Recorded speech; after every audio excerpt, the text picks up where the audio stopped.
लोकसभा चुनावों को लेकर भाजपा पूरे एक्शन मोड में आ गई है। अमित शाह के बीकानेर दौरे के बाद भाजपा पदाधिकारी लोकसभा क्षेत्रों को नापने लगे हैं। गुरुवार को सहकारिता एवं नागरिक उड्डयन राज्य मंत्री गौतम दत्त, कलेक्टर प्रभारी व पूर्व प्रदेश अध्यक्ष अरुण चतुर्वेदी ने सीकर में भाजपा पदाधिकारियों की बैठक ली। इस दौरान दोनों नेताओं ने भाजपा पदाधिकारियों की चुनावों को लेकर नब्ज टटोली और फीडबैक लिया। इस दौरान भाजपा जिलाध्यक्ष पवन मोदी, पूर्व मंत्री सुभाष महरिया, सांसद सुमेधानंद सरस्वती, विधायक गोवर्धन वर्मा, सुभाष मील, डॉक्टर BL रणवा, हरिराम रणवा, रमेश जलधारी, महिला मोर्चा अध्यक्ष अनिता शर्मा, नीलम मिश्रा, सरोज कड़वासरा सहित बड़ी संख्या में भाजपा पदाधिकारी कार्यकर्ता मौजूद रहे।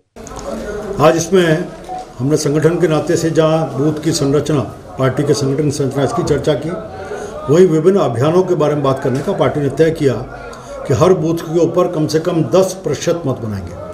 प्रधानमंत्री जी ने बार बार कहा है कि जाति नहीं, 4 जातियों की बात की है, युवा, महिला, किसान और गरीब। उन चारों के नाते से इन 10 वर्षों में विभिन्न योजनाओं को नरेंद्र मोदी जी ने केवल शुरू नहीं किया बल्कि धरातल पर उतारने का काम किया है। चाहे वो शौचालय का विषय होगा, जनधन खातों का विषय होगा, किसानों के सम्मान निधि का विषय होगा, उज्ज्वला योजना होगा, आज कहीं इसी तरह से आपके आयुष्मान भारत की बात होगी, हर व्यक्ति को प्रधानमंत्री आवास योजना, हर घर नल से जल, ऐसे सब इन चीज़ों के माध्यम से उनके स्तर को उठाने की बात की है। 10% मत प्रतिशत बढ़ाना उसकी योजना।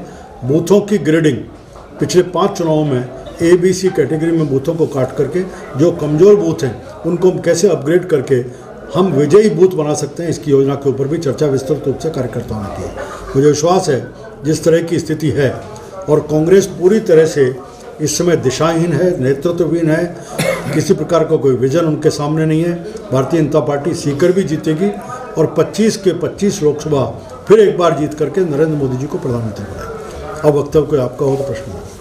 मत प्रतिशत बढ़ाने के दृष्टिकोण में जिस तरीके से जो पुराने कार्यकर्ता जो भाजपा से जुड़े रहे विभिन्न पदों पर, उनको वापिस शामिल करने के लिए भी विशेष है, लेकिन जो कुल विभिन्न धाराओं में, कई गंभीर धाराओं में अगर वो मामला उन पर है तो उन लोगों के लिए क्या होगा? पार्टी का एक ज्वाइनिंग का कार्यक्रम चल रहा है। हमने उस ज्वाइनिंग के कार्यक्रम में विभिन्न दलों में जो लोग काम करते हैं, विशेष रूप से 1995 के बाद का कोई चुनाव लड़े और पार्टी में आना चाहते हैं, नरेंद्र मोदी में के नेतृत्व में विश्वास है, हमारी पार्टी की विचारधारा में विश्वास है, ऐसे सब लोगों को पार्टी ने अपनी पार्टी में लेने का अपनी तरफ से किया है। जो आना चाहेंगे उनको हम पार्टी ज्वाइन करा रहे हैं। अभी महेंद्रजीत सिंह जी मालवीय, कांग्रेस के बांगड़ के बड़े नेता, उन्होंने पार्टी ज्वाइन की है और प्रदेश स्तर पे भी ऐसे बहुत बड़ी संख्या में कार्यकर्ता हैं कांग्रेस के जो पार्टी के संपर्क में हैं। अगले कुछ दिनों में आप देखेंगे कि उनकी ज्वाइनिंग भी होगी। सर, अभी जो विधानसभा चुनाव में पार्टी के कई दिग्गज नेता तो उनको बाहर निकाला गया, क्या उनकी भी वापसी होगी, घर वापसी? 2 अलग विषय हैं। एक पार्टी से जो बागी थे उनके बारे में पार्टी की अनुशासन समिति निर्णय करेगी, जो निर्णय करेगी। सब जो नए नेता हैं मालवीय जैसे, तो क्या लोकसभा में इनको पार्टी मौका देगी? बिना शर्त सबकी ज्वाइनिंग हुई है।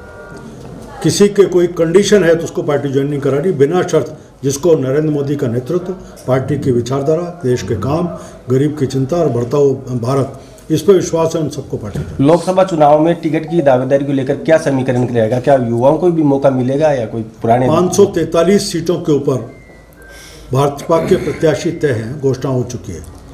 कमल का निशान चुनाव लड़ेगा। आप देख रहे हैं पहली बार चुनाव कार्यालय तय हो चुके, चुनाव का अलग अलग व्यवस्थाओं में कौन कौन देखेंगे, इन सब कामों को पार्टी तय कर चुकी है। आज उसकी प्रबंध समिति की बैठक थी। तो ये केवल प्रत्याशी की जरूरत नहीं, पार्टी चुनाव लड़ेगी। पार्टी एक प्रत्याशी जो भी होगा उसको चेहरा सामने रख करके कमल के निशान पे नरेंद्र मोदी जी के चेहरे पर चुनाव लड़ेगी।